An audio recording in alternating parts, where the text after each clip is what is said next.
durable découlent assez naturellement toutes les questions. Merci beaucoup Anaïs. Toutes les questions de responsabilité, de RSE. Et donc je vais inviter nos intervenants pour ce focus à me rejoindre. Lionel Mathias, Camille Ringard, Pierre-Yves Ouillot, Christelle Rojon et Guillaume Mussard, s'il vous plaît, pour parler de cette fameuse responsabilité sociétale d'entreprise.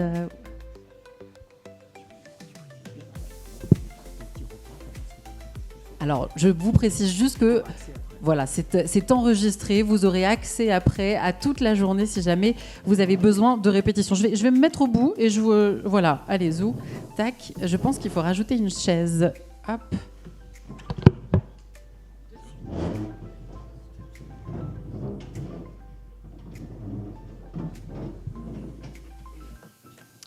Installez-vous, je vous en prie.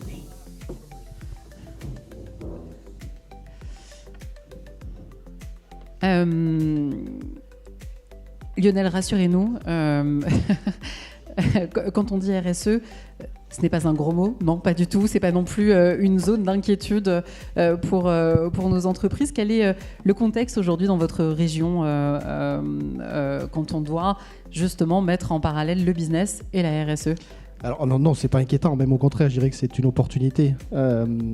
Aujourd'hui, quand on parle de RSE, alors juste pour resituer un petit peu l'UMM, je me permets juste de cette prise de parole pour préciser que l'UMM, avant tout, c'est un syndicat patronal qui était là pour accompagner les PME, ETI du métier de la métallurgie, de faire la montée en compétences des salariés avec de la formation, de promouvoir aussi l'industrie auprès de nos donneurs d'ordre publics, de représenter donc l'ensemble des entreprises auprès de ces donneurs d'ordre. Et depuis quelque temps, bien sûr, l'UMM est connue pour toute la partie juridique et sociale. Nous sommes la branche armée, je dirais, du MEDEF dès qu'on parle de dialogue social. Parce que c'est la genèse aussi de l'UMM, hein, c'est une approche qui est au sein de la maison depuis l'origine. Et depuis quelque temps, on s'est dit qu'en même temps qu'on parle de social, de défense à la fois des salariés et du patronat, on s'est dit ce serait bien aussi de parler de développement économique et de RSE. Parce qu'aujourd'hui, ce qu'on appelle la RSE, la responsabilité sociétale des entreprises, pour nous, c'est avant tout une démarche qualifiante, structurante pour nos PME, qui aborde bien sûr les préoccupations qui sont sociales, environnementales et économiques. Alors le contexte, il est qu'une entreprise, en fait, elle n'est pas toute seule, elle est dans un écosystème, elle fait partie de parties prenantes, et aujourd'hui, à la fois nos clients, nos fournisseurs, enfin, avant tout aussi nos salariés sont demandeurs. Et donc, étant demandeurs, on a une difficulté, on s'aperçoit qu'aujourd'hui, on a du mal à recruter. Il y a des filières aujourd'hui qui sont en recherche constante de salariés. Et aujourd'hui, si on ne parle pas de RSE, on ne fera pas venir les jeunes. Donc ça, c'est aussi notre travail en tant que syndicat patronal, de faire connaître les métiers, de faire aussi connaître les bonnes pratiques, de dire qu'aujourd'hui, la filière, elle est en perpétuelle mutation. On se doit aujourd'hui d'attirer les jeunes. Et pour attirer les jeunes, je pense qu'il faut qu'on réfléchisse aussi à tous ces leviers. Alors, on parle aussi d'obligations. Hein. On a nos partenaires. Alors, la région est ici où voilà, il y a des éco-conditionnalités qui sont mises en place. Et notre objectif, nous, au sein de l'UMM, c'était de créer au sein de la branche une démarche portée par l'UMM et faite pour les industriels. Donc, c'est ce qu'on a commencé à mettre en place. Je ne sais pas si on peut passer sur le deuxième slide. Où aujourd'hui, on voulait faire une approche pragmatique de la mise en place de la RSE au sein des industriels. On a fait un bilan cette semaine, là, c'était mercredi, au sein de cette maison, sur la région Nouvelle-Aquitaine. Juste quelques chiffres. La démarche RSE portée par la branche UMM, il y a une dizaine d'années que ça a été lancé. Sur la Gironde-Land, depuis 3 ans qu'on a lancé vraiment la charte, on a 50 sociétés sur le Gironde-Land, 150 sur la région Nouvelle-Aquitaine et 1200 au niveau national. En résumé, il y a 3 ans, il y avait quasiment une société par mois qui rentrait dans la charte RSE portée par l'UMM. Bon, je ne vais pas relayer l'ensemble des choses. C'est un diagnostic, c'est un accompagnement, c'est des questions, c'est un plan d'action. Donc c'est une belle dynamique, une tout entreprise. Tout à fait. Et qui pouvait mieux l'apporter ? Moi, je sais que voilà, je prends ma casquette aujourd'hui de chef d'entreprise, j'ai fait cet engagement, j'ai fait cette charte, je suis dans la phase 2. Et aujourd'hui, c'est beaucoup plus simple de parler à un correspondant de la métallurgie qui connaît nos problématiques, de discuter avec lui et en fait, de collaborer sur le territoire. La problématique de l'industriel qui est à 10 km de chez moi est forcément très proche de la mienne. Donc c'était important aussi qu'un territoire emporte ça. Donc le résumé, c'est qu'il y a 3 ans, il y avait une société par mois qui s'engageait dans la charte. On a fait un bilan cette semaine. Aujourd'hui, c'est 40 par mois.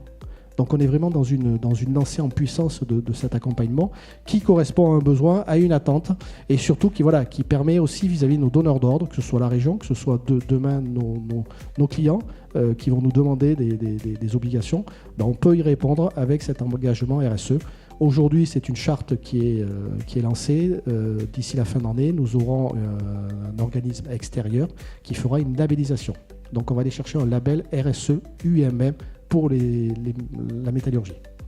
Donc c'est quelque chose de très innovant. Ça c'est très innovant, c'est durable, et aujourd'hui ça correspond à une attente et à un besoin. Donc voilà.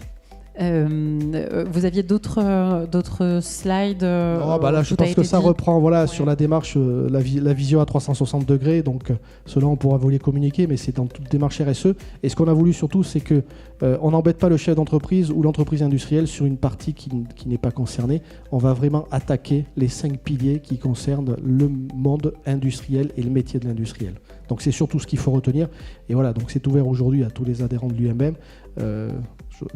J'ose dire aujourd'hui que oui, on est une filière en avance là-dessus, parce qu'on a fait un outil qui correspond aux besoins de la filière. Merci beaucoup, Lionel. Camille Ringard, voilà, les communiqués de l'UIMM, les contacts, pardon. Camille Ringard, on parle aussi territoire forcément avec vous, puisque la CCI Nouvelle-Aquitaine s'est structurée. Comment elle s'est structurée justement pour accompagner les entreprises du territoire afin qu'elles puissent répondre à tous ces enjeux de RSE ? Oui. Bonjour à tous, merci de donner la parole au CCI de Nouvelle-Aquitaine. Petite précision, donc moi je suis de la CCI Bordeaux-Gironde, donc je représente les CCI de Nouvelle-Aquitaine aujourd'hui, donc je vais essayer d'être exhaustive, mais m'en voulez pas si j'oublie quelques informations. Les CCI de Nouvelle-Aquitaine, on est 13, donc il y a 13 CCI territoriales aujourd'hui en Nouvelle-Aquitaine, à peu près une par département, qui du coup vont accompagner les entreprises sur plein de sujets différents, dont la RSE, du coup on va le détailler un petit peu après. Chaque CCI a ses expertises. Certaines ont des expertises que d'autres n'ont pas, mais du coup ça fait aussi la force de notre réseau, dans le sens où du coup on se supporte entre collègues. Malgré tout, on intervient du coup sur 4 niveaux de service de façon commune, et toutes les thématiques sur lesquelles on va accompagner les entreprises sur les thématiques de transition écologique, énergétique et de RSE, tout ça vous pouvez le retrouver sur un site qui est le site ecoentrepreneur.org. Donc voilà, ici vous avez sur ce site toutes les thématiques sur lesquelles on peut accompagner les entreprises, un agenda avec tous les événements qui existent sur le sujet, et les contacts des conseillères et des conseillers des CCI. Du coup, je reviens sur les 4 niveaux de service, sur la RSE et sur les autres sujets. On commence par sensibiliser. Donc ça, ce qui peut être intéressant très concrètement, de façon très opérationnelle, sur la sensibilisation, il y a différents outils qui existent, notamment du coup des flash diag. Donc là, c'est des autodiagnostics. En fait, ça vous prend 15 minutes. Et vous pouvez du coup évaluer très rapidement comment est-ce que vous vous positionnez sur le sujet de la RSE, par exemple. On propose différents webinaires, différents ateliers, différentes masterclass, c'est le mot à la mode en ce moment. Et du coup, en dernier, on propose, alors ça c'est spécifique à la CCI Bordeaux-Gironde, pour prendre exemple, parce que comme le disait Lionel, on est dans un écosystème où effectivement on peut prendre exemple, et il y a plein de belles choses qui se font autour de nous. Et donc le RSE Tour, en fait, l'idée c'est gratuitement de proposer aux entreprises de faire des visites d'autres entreprises engagées. Donc en 2025, c'est 4 entreprises que l'on propose à la visite, qui sont principalement labellisées. Donc voilà, si ça vous intéresse, toutes les infos sont sur Éco-Entrepreneur. Donc ça, c'est le premier niveau. On s'informe, on se sensibilise, on prend exemple. Les deux niveaux suivants, c'est du coup l'orientation et l'accompagnement. Orientation, on va forcément se référer à ce que propose l'ADEME, à ce que propose la BPI, à ce que proposent la région du coup Nouvelle-Aquitaine. Et donc ça, voilà, en fonction des dispositifs qui existent, on essaye de se tenir au courant de tout ce qui se fait. C'est pas facile, parce qu'il y a beaucoup de choses.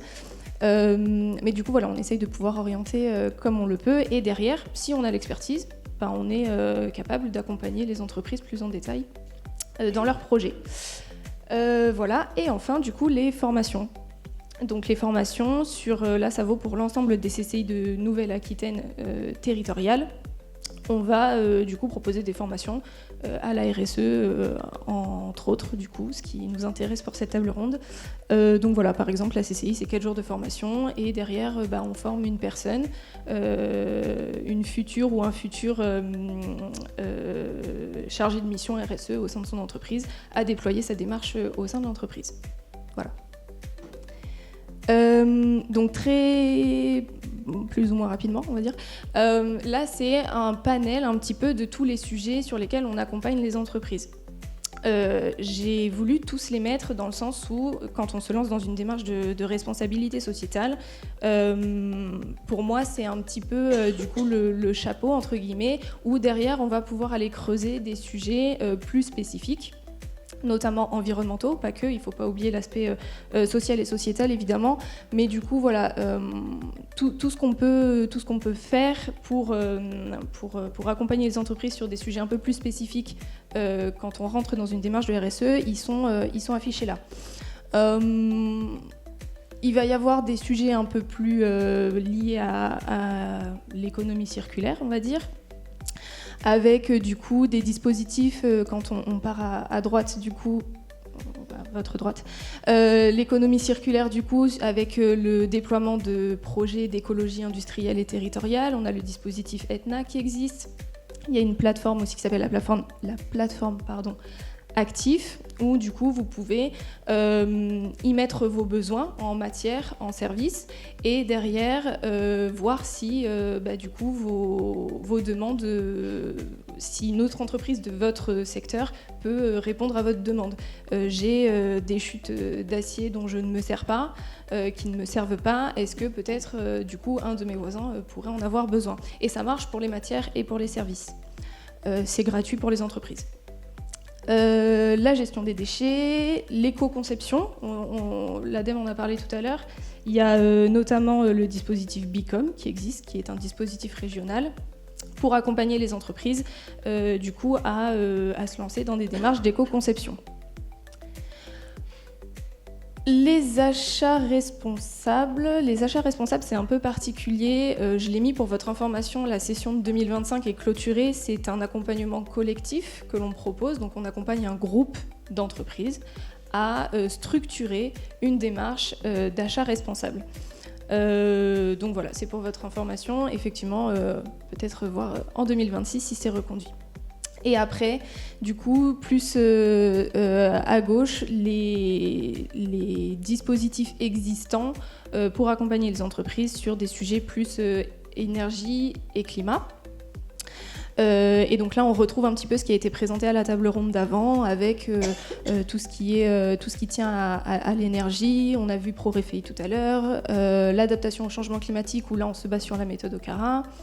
La réalisation de bilans d'émissions de gaz à effet de serre, où notamment il y a certaines CCI qui sont référencées par la BPI, comme la CCI Bordeaux-Gironde et la CCI des Landes, par exemple, à ma connaissance.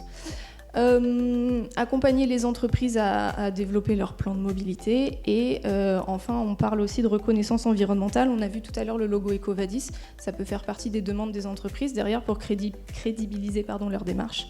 Donc il n'y a pas que ce label-là, évidemment, mais voilà, on peut aussi vous accompagner là-dedans. Et enfin, du coup, tout en haut, le parcours RSE que j'ai peut-être un peu le temps de détailler, je ne sais pas trop au niveau du timing. Ouais, allez-y.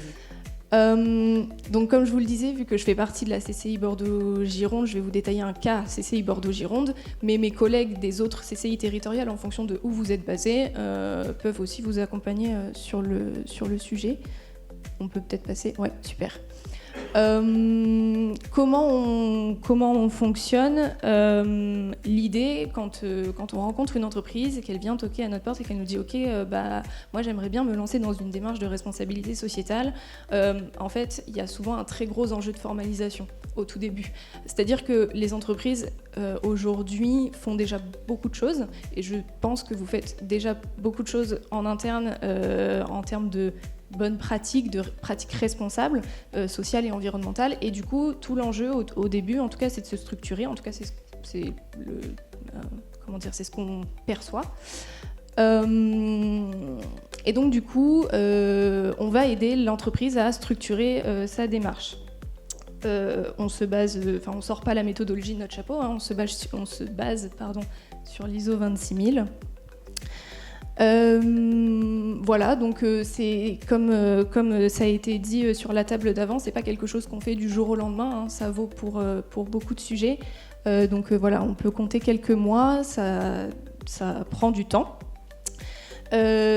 Forcément, dans toute démarche, on commence par un état des lieux, et derrière, après, en fonction de ce qui en ressort, ce que vous faites déjà et ce que vous pouvez améliorer, on met en place un plan d'action, comme pour beaucoup de sujets. Je vous apprends rien, je pense. Voilà, en termes de livrables, en tout cas, en termes de formalisation, ce qu'on propose à la fin à l'entreprise, c'est qu'elle ait sa feuille de route. RSE, ok, je m'engage sur quels enjeux, parce que du coup, forcément, en fonction de son activité, on ne va pas travailler de la même façon sur les différentes thématiques de responsabilité sociétale. Donc je priorise ce sur quoi je vais travailler. Est-ce que ça va plutôt être sur l'environnement, plus sur le social? Est-ce que je me lance peut-être plus sur de l'éco-conception ou des achats responsables? Donc sa feuille de route. Et cette feuille de route, du coup, on la construit avec ses parties prenantes. On reparle de l'écosystème, donc on questionne ces parties prenantes, les acteurs économiques qui gravitent autour de notre activité. Et derrière, du coup, on a notre plan d'action, on a notre feuille de route, on a notre plan d'action, et on peut déployer la démarche en transversalité dans son entreprise. Voilà. Merci beaucoup Camille, forcément vous restez disponible si on a besoin de sûr. creuser le sujet avec vous.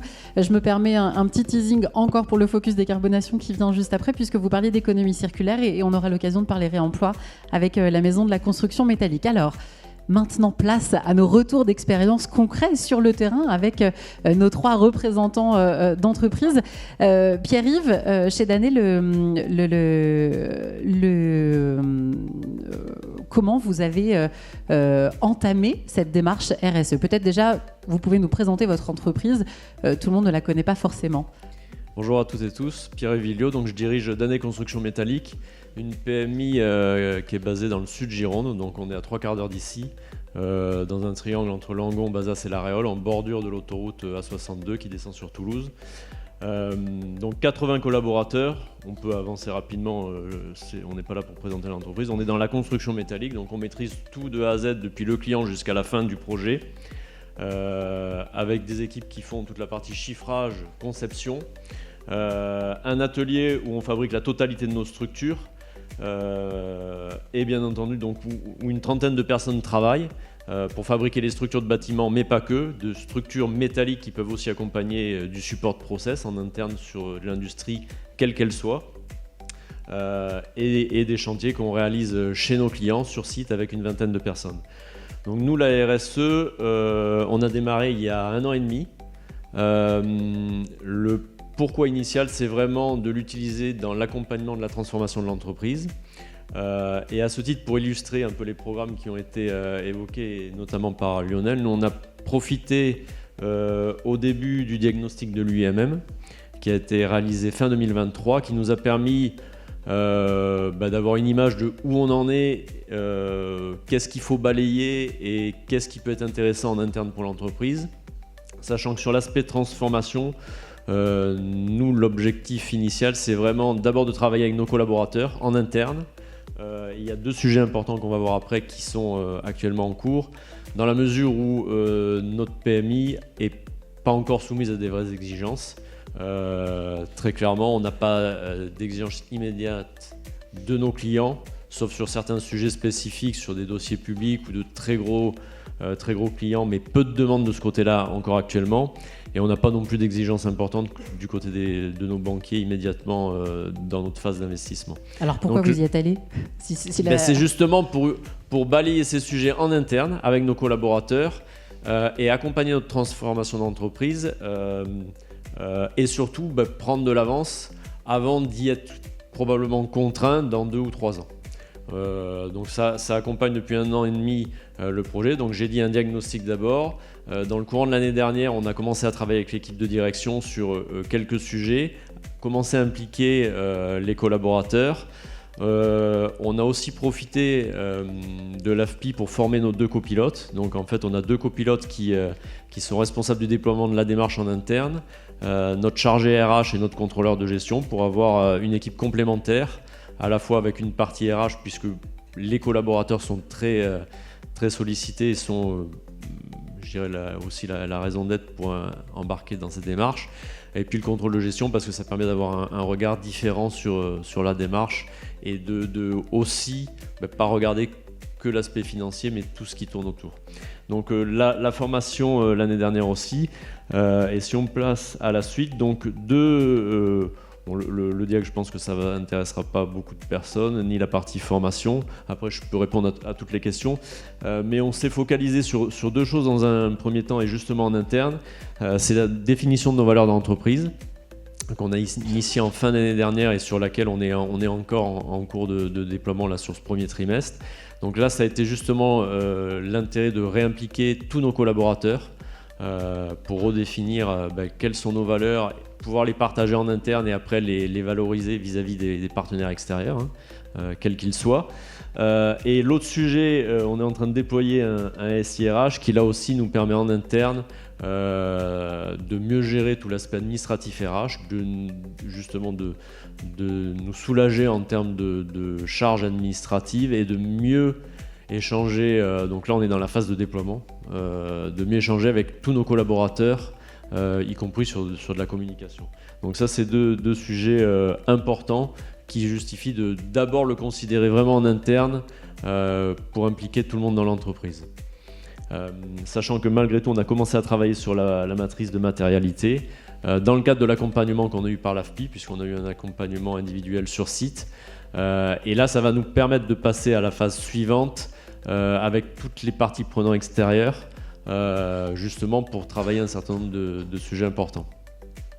Là vous avez 2 petits exemples donc, de communication interne qui sont justement sur les 2 sujets que j'ai abordés, à la fois les valeurs et puis le SIRH. Ça porte ses fruits, la communication en interne, l'affichage ?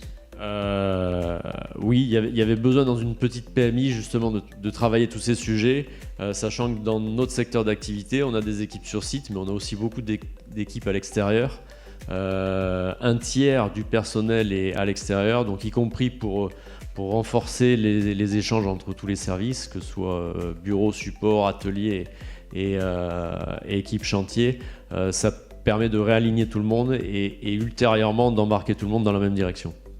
Merci beaucoup pour ce témoignage. Oui, allez-y Lionel, je vous en prie. Juste une précision avec Pierre.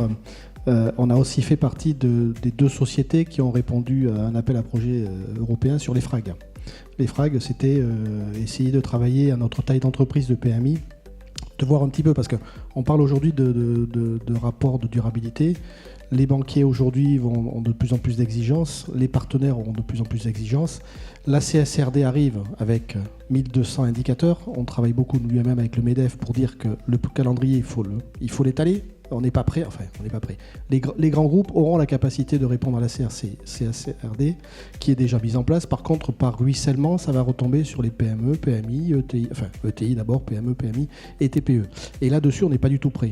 Donc je rejoins Pierre-Yves en disant aujourd'hui, même si c'est un petit peu un travail en amont, c'est un travail qui va être nécessaire. et autant l'anticiper, autant embarquer les équipes. On parlait tout à l'heure de système d'information. Aujourd'hui, si on veut sortir des indicateurs de manière automatique, c'est le SI qui le sort. C'est pas, si on met quelqu'un à faire des tableaux Excel, on n'a pas, nous, la capacité dans nos entreprises d'avoir 2, 3 improductifs, entre guillemets, qui sortent que des indicateurs. Pourtant, ces indicateurs vont être à un moment donné obligatoires.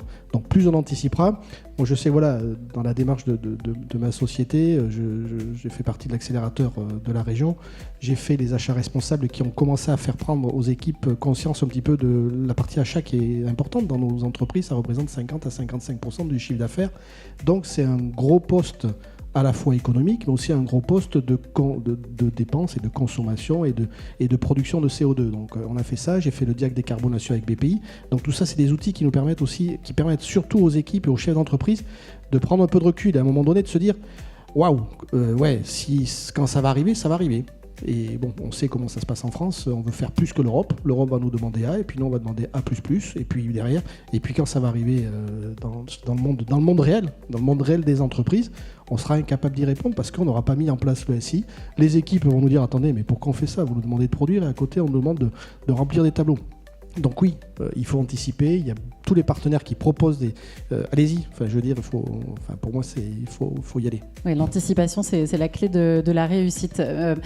Autre échelle d'entreprise, Christelle, chez Fayat aussi, vous avez entrepris une démarche RSE.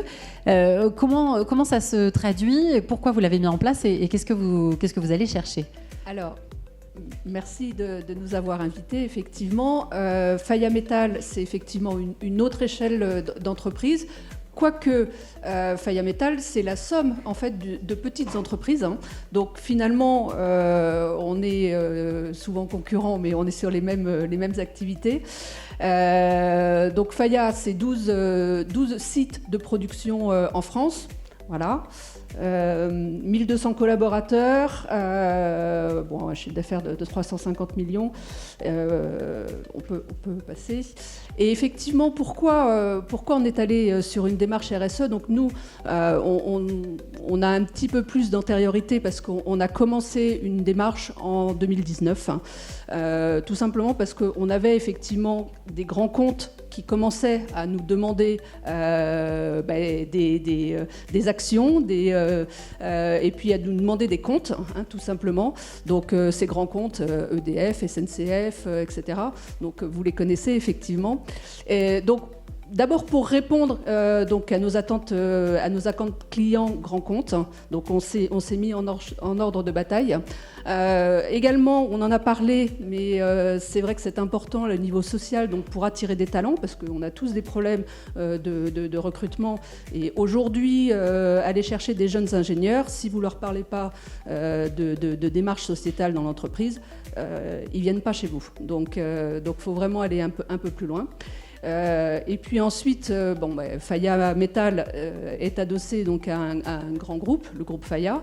Et effectivement, il y avait des valeurs qui étaient déjà traduites, qui étaient fortes. Et donc une volonté d'accélérer un petit peu les choses et donc de se structurer. Et puis pour finir, sur donc les enjeux environnementaux qui de toute façon nous rattrapent.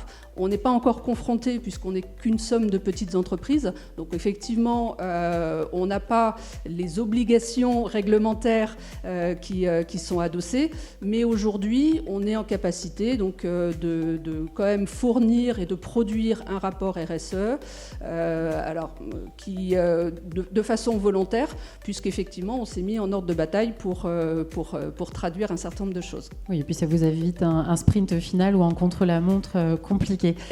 Exactement. Et alors, qu'est-ce que vous avez changé? Vous vouliez peut-être... Alors, juste, non, mais c'est qu'en fait, pour répondre, nous, on n'a pas... comme on est un groupe, on a quelques forces vives, effectivement, transverses dans le groupe pour nous aider. Non pas qu'on n'ait pas allé chercher les forces des CCI ou autres, on aime être accompagné également, hein. Mais on a préféré se structurer puisque de façon territoriale, nous on est sur toute la France. Donc c'était pas facile d'être accompagné que par une chambre de commerce ou l'UMM ou d'autres syndicats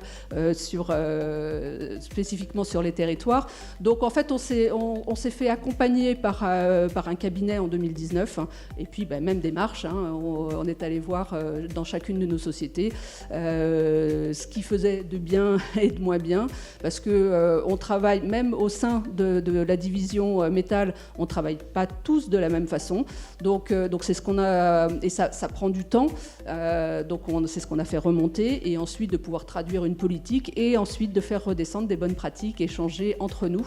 Donc en fait, on a fait notre propre action collective au sein de notre division pour mettre en place aujourd'hui maintenant une vraie stratégie RSE, et puis d'avoir et de travailler maintenant sur le climat et autres. Donc le côté environnemental, mais pas que, parce que bien sûr il y a la notion sociale, la notion des achats responsables qui sont très importants, et donc voilà, ça a été notre démarche, mais qui a un petit peu d'antériorité.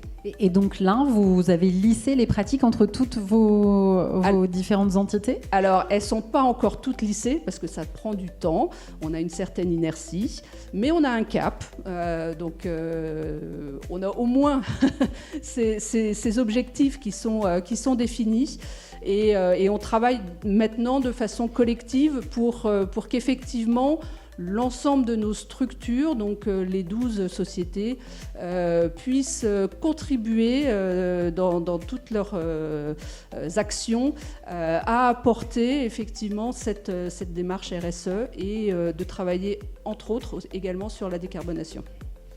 Et donc, quel changement vous avez pu constater ? Voilà. Alors, sur la slide d'après, donc oui, non pardon, voilà, c'était celle-là. Oui. Donc sur les changements, ça a été donc de mettre en place une gouvernance sur les enjeux ESG qui n'existait pas et qui s'est bien structurée. Donc un COMEX qui est très opérationnel, avec un groupe de travail RSE spécifique dépendant du COMEX. Et ensuite, on a décliné dans chacune de nos sociétés, donc des référents RSE avec les comités de direction qui sont rattachés à remonter les informations et à suivre les objectifs qui ont été fixés. On a pu donc du coup développer de nouvelles compétences au sein de la division. Du coup, on a également de nouveaux marchés qu'on explore, puisque la stratégie FAIA, c'est des usines de production de métal, construction métallurgique, pas que, mais assez spécifique quand même. Mais également, donc du coup, sur notre stratégie commerciale, on va beaucoup plus sur le service aujourd'hui. On a également exploré des marchés qui répondaient justement à la transition climat. Donc voilà, donc on explore de nouveaux marchés, et donc il y a un accompagnement commercial qui est important. Et puis donc on a du coup intégrer donc la RSE dans nos différents processus, que ce soit sur les achats, les chantiers et l'éco-conception. Donc je dirais qu'aujourd'hui, dans toute notre chaîne de valeur interne et externe, puisqu'on est allé voir nos parties prenantes également, on a pu intégrer de façon un peu poussé ou pas, mais en tout cas, on espère vraiment le développer jusqu'au bout, toute cette démarche RSE. Voilà. Et alors, en quoi ces nouveaux marchés, cette exploration de nouveaux marchés peut-elle compenser l'investissement qui est nécessaire pour développer justement cette démarche RSE ? Alors, c'est encore au tout début, bien sûr. C'est compliqué. Je dirais pas que c'est gagné, mais on espère donc pouvoir intégrer donc sur des nouveaux marchés, et ma collègue Nathalie vous en parlera tout à l'heure, mais le réemploi, il y a des choses voilà qui se commencent à se structurer, et ça peut être intéressant commercialement également. Merci beaucoup Christelle. Dernier témoignage de cette table ronde avec vous, Guillaume Mussard de chez Ectech. Alors vous êtes bien connu du CTICM, peut-être déjà nous présenter votre entreprise de construction métallique et puis vous, comment vous avez appliqué la démarche RSE. Il y a un gros enjeu quand on est constructeur métallique. Nicolas Pouvreau en a parlé tout à l'heure en introduction.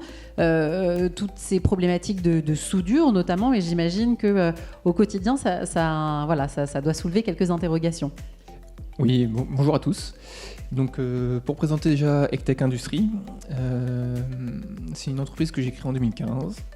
On est spécialisé en fait dans l'accompagnement des entreprises au niveau de l'ingénierie soudage et le suivi de projets dans les tuyauteries industrielles et la structure métallique. Donc, on ne fabrique pas, mais néanmoins, on accompagne les professionnels dans le secteur pour améliorer les process et les suivre jusqu'à réception de celui-ci. Donc moi, concernant la RSE, j'ai connu ce concept dès 2011 avec l'entreprise où j'ai fait mes armes, une PME de 50 personnes. Et c'est avant tout, au début, une forme de nébuleuse. On ne sait pas par où commencer, on se pose les questions. Et au final, vous allez pouvoir peut-être le témoigner, ça nous permet de nous structurer nos process et permettre un levier économique. Donc vous l'avez parler avec de nouveaux marchés, mais également des leviers économiques internes où on va optimiser notre production, on va pouvoir gagner de l'argent à la fin. Et du moins essayer. Et je suis ici pour parler du soudage, en effet, puisqu'on travaille sur de nouveaux process, donc le réemploi notamment. Mais le soudage, c'est le lien qui fait qui fait le lien entre ces matériaux. Donc la qualité du soudage, c'était très important pour garantir notre ouvrage. Les différents axes au niveau du soudage donc, sont d'abord l'environnement. On va travailler sur le gaz, qui est un vecteur indispensable dans la production des soudures. Donc on va optimiser sa consommation, optimiser son process, du moins accompagner les entreprises pour cela. Les chutes, on parlait des chutes tout à l'heure, donc en effet, grâce à la conception des ouvrages, on va peut-être optimiser nos chutes. Grâce à la traçabilité, on va pouvoir utiliser certaines chutes plutôt que d'autres. Concernant l'aspect social, donc on a un fort aspect social au niveau du soudage, notamment avec les fumées. Puisque, comme on le sait, les fumées sont dangereux pour ceux qui y sont exposés, avec des particules fines et des métaux lourds qui y sont associés. Grâce au CTICM, on travaille énormément sur le sujet, et notamment avec nos experts, Philippe Morin tout particulièrement. On accompagne les entreprises à mettre en place de nouveaux process, les accompagner sur le choix de matériel pour capter ces fumées, donc soit avec une captation centralisée, ponctuelle, ou encore avec un travail sur des torches aspirantes. Est-ce que c'est une problématique à laquelle justement les entreprises avec qui vous êtes en contact sont concernées, ou est-ce que c'est vous qui les alertez C'est une très bonne question, parce qu'au final, on est tous concernés quand on réalise du soudage dans un atelier. Mais néanmoins, en fait, cette problématique, elle n'est pas forcément encore prise... Le caractère dangereux n'est pas forcément encore pris en considération, puisque c'est pas un problème qu'on va avoir tout de suite. Au soudage, on va se brûler. Bon, la contrainte, elle est tout de suite visible. Mais ce sont des problématiques qu'on va avoir à terme, des soudeurs, des maladies cardio-respiratoires, sur de problématiques qui à terme sont très difficiles pour l'opérateur.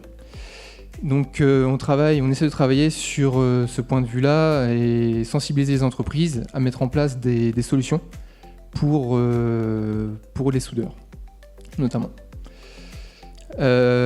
Sur l'aspect social, toujours, la formation. La formation, c'est un vecteur très important. Donc aujourd'hui, on a pu comprendre qu'il y avait énormément de solutions pour accompagner les professionnels dans le secteur pour former ces soudeurs, qui permettent de garantir la qualité de la mise en œuvre du soudage. Qualité qui est pour moi le dernier axe pour la RSE, puisque comme je l'ai dit au préambule, une soudure conforme, c'est une soudure qu'on ne va pas reprendre. C'est une soudure où on ne va pas gaspiller de l'énergie et de l'argent pour pouvoir réparer celle-ci. Et c'est la responsabilité de chaque constructeur de pouvoir garantir son ouvrage. Et alors, à quel point la formation aujourd'hui rencontre les enjeux de RSE, notamment pour le soudeur, mais peut-être pour d'autres métiers aussi du secteur ? Les enjeux vont être de garantir la qualité de notre ouvrage, c'est surtout ça. Puisque c'est très réglementé. Aujourd'hui, on oublie un petit peu que le soudage, en fait, il y a des normes qui existent, il y a des critères d'exploitation à respecter. Et on est là pour accompagner les professionnels avec le CTCM dans ce cadre-là. Vous parliez tout à l'heure d'extraction des fumées. Est-ce qu'il y a d'autres solutions que vous proposez à vos clients pour les accompagner ? La mise en place de matériel, surtout, c'est tout ça en fait, le point clé. Et l'ergonomie du poste de travail. Voilà. Merci beaucoup. Est-ce que aujourd'hui, chez Fayard, chez Danné, mais aussi chez Hectech, vous sentez vos salariés, vos collaborateurs, vos collègues heureux de travailler dans ce secteur ? Moi, juste deux commentaires pour revenir à ce que vient d'être précisé. Là, sur les fumées de soudure, c'est en effet quelque chose qui est important dans nos entreprises. Et avant même la RSE, c'est un sujet qu'on a travaillé en interne et accompagné soit par la médecine du travail, soit par la CARSAT. Donc c'est un enjeu d'amélioration des conditions de travail et je rejoins vraiment le témoignage là-dessus. Et sur l'aspect qualitatif, c'est aussi un sujet qu'on avance sur la partie développement des compétences pour en effet réaliser un travail, je dirais, bon du premier coup, qui évite en effet du gaspillage ultérieur en ayant à retravailler ça. Et après, sur le sujet plus global donc, de la RSE, je pense que c'est quand même comme tous les sujets qui sont pas directement liés au business, une vraie difficulté d'embarquer tout le monde.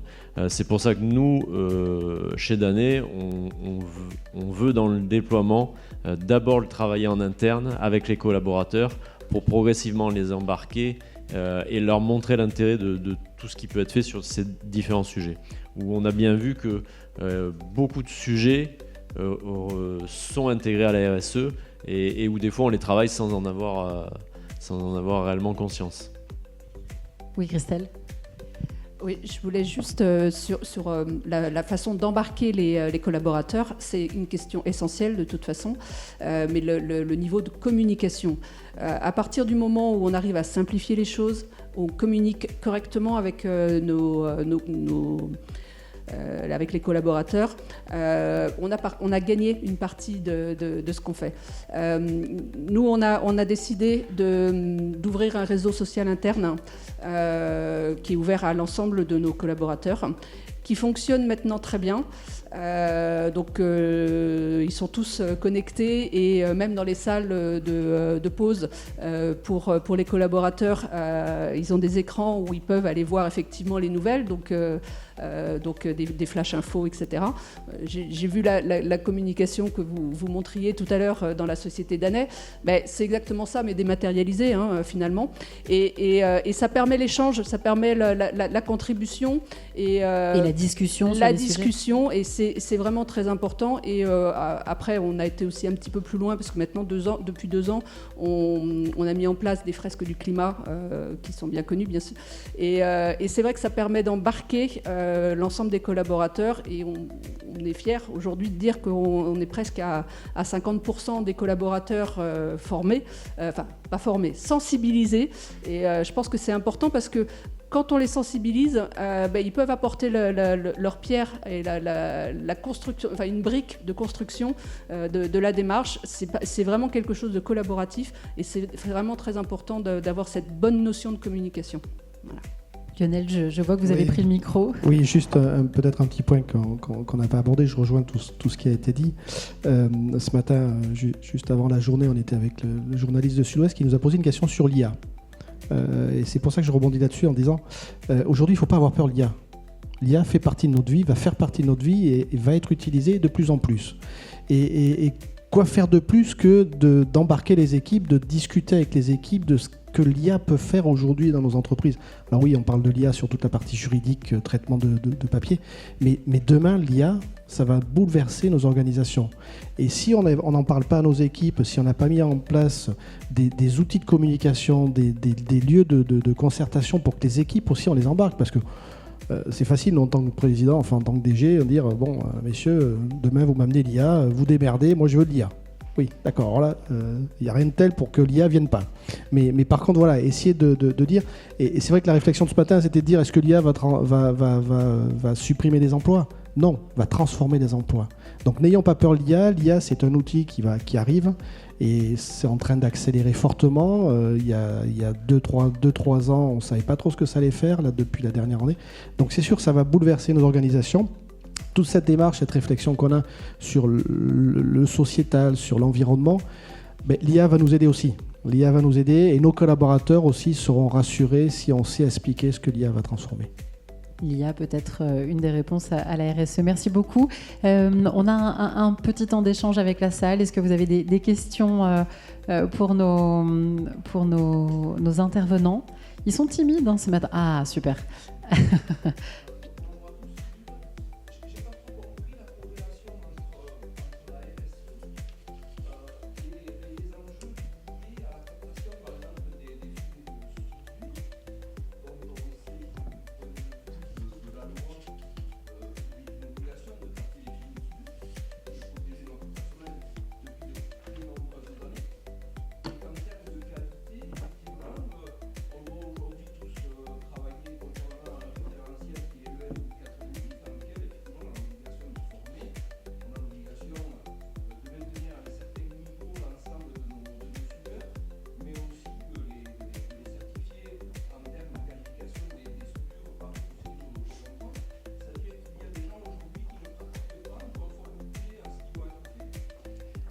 Je viens de répondre. Donc oui, malheureusement encore, il y a énormément de professionnels qui ne sont pas certifiés 1090. Et c'est le sujet de notre travail avec le CTCM. On va dans les ateliers des professionnels pour les accompagner, pour les éclairer aussi sur cette norme qui peut être très compliquée à mettre en place. Et justement décliner toutes les obligations que les entreprises doivent mettre en place pour la captation des fumées de soudage et la formation des soudeurs. On l'a dans l'engagement et dans la responsabilité du dirigeant de l'entreprise. Ce qui veut dire que la RSE va peut-être permettre d'obliger encore plus le dirigeant à faire attention à ses salariés. Ouais, Philippe, je me permets juste, on se connaît très bien avec Philippe, on a fait 2 accélérateurs ensemble, la société Alcar dans le sud-ouest de la France. Et merci d'être là en tout cas. Pour rebondir à ce que tu dis, c'est une obligation. Aujourd'hui, les fumées de soudage, de toute façon, on n'a pas le choix. En tant que chef d'entreprise, si vous n'assurez pas la sécurité de vos salariés, l'inspection de travail, vous arrêtez postes. Donc là-dessus, moi je rebondirai plus sur la partie RSE, de dire aujourd'hui, l'innovation va peut-être nous permettre aussi demain de souder différemment. On parle aujourd'hui de soudure laser qui arrive, alors qui n'est pas forcément encore complètement, qui correspond pas complètement à la construction métallique, mais par contre aujourd'hui toutes les tôleries fines aujourd'hui se font de plus en plus avec la soudure laser. Donc soudure laser, je ne suis pas un grand spécialiste, est-ce qu'il y a les mêmes fumées, est-ce qu'il y a les mêmes risques, mais voilà, je pense qu'aujourd'hui l'innovation fait partie aussi de la RSE, ça peut amener des nouveaux procédés, des nouveaux processus et régler une problématique, je rejoins Philippe, aujourd'hui nous pénalement, le chef d'entreprise peut être attaqué si on ne met pas la sécurité des torches aspirantes ou des cagoules de soudage, donc c'est une obligation. Et c'est vrai que c'est un travail, et je te rejoins, je pense qu'il y a beaucoup d'entreprises qui encore n'ont pas conscience entre la théorie et la pratique, il y a malheureusement encore des différences. Merci beaucoup. Est-ce qu'il y a d'autres questions ou interventions dans la salle ? Alors moi, je vais vous en poser une toute dernière. Un mot, si vous deviez définir la RSE dans la filière. Lionel ? Allez. Un mot RSE, durabilité. Durabilité, très bien. Pour moi, ça sera les salariés, parce qu'ils sont au cœur de tout ça. Moi, je partirais sur levier économique. Du coup, beaucoup, excusez-moi, mais je ne vais pas dire qu'un mot. Mais moi, j'aime bien la RSE dire que c'est redonner du sens à l'entreprise. Voilà. Donc le mot sens, valeur, c'est vraiment ce qui fait l'ADN de nos entreprises. Et Camille? Merci. Moi, je rejoindrais salarié, mais plutôt transversalité. Voilà. Ok, parfait. Merci beaucoup à vous 5. On va pouvoir passer à notre dernier focus de cette matinée.